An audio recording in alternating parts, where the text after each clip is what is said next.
one of the bigger creeks. I think this is called Little Eli.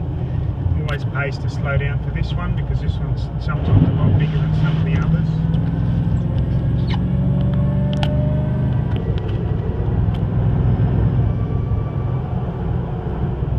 And it always pays to hit anything as straight as you can.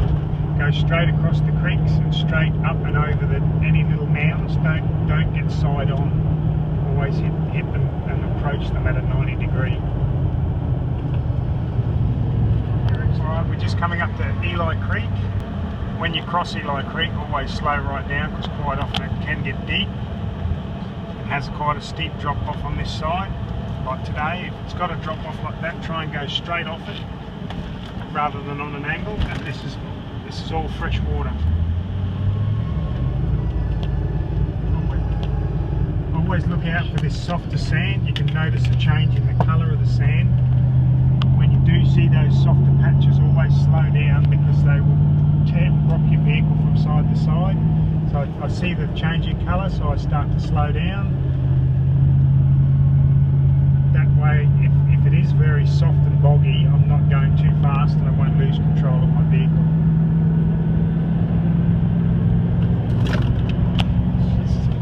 Here's another soft patch here. Slow down for this.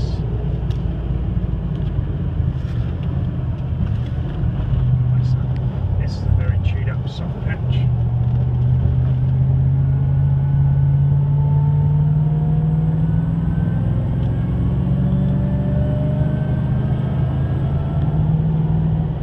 Another very soggy bit there.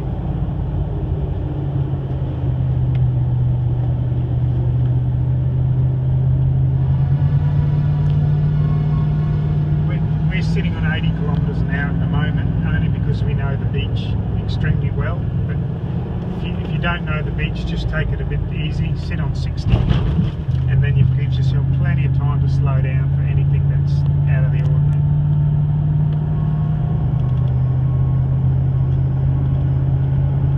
Again, when oncoming cars come, just indicate to the left so they know your intention and where you're going to drive. It just eliminates any confusion.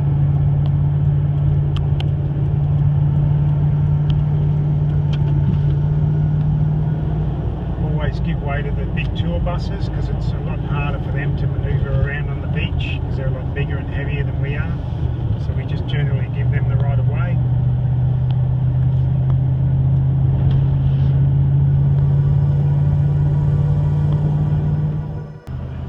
Best times to travel the beach is 2 hours before low tide to 2 hours after.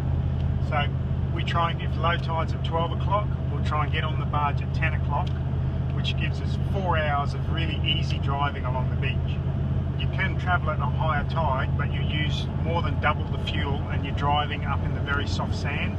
So instead of an hour and a half from the barge to our place, it'll be 3 hours. So that's why we try and travel at low tide.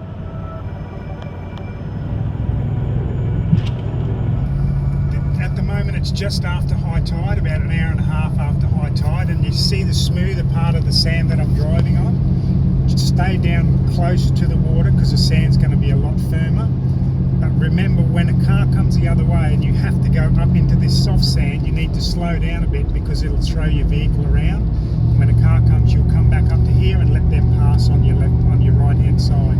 But while there's no cars coming, stay down on the firm sand so it's nice and easy on your vehicle to cruise along the beach.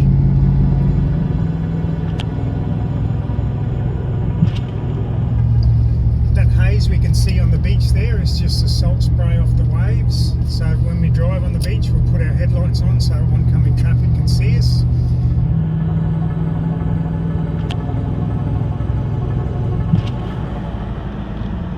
Along the beach there's a lot of little sections where they've set up like a temporary landing strip for the planes. They move all the time depending on the beach conditions, so when you approach them you just have to check your mirrors, make sure there's no planes coming in behind you and in front.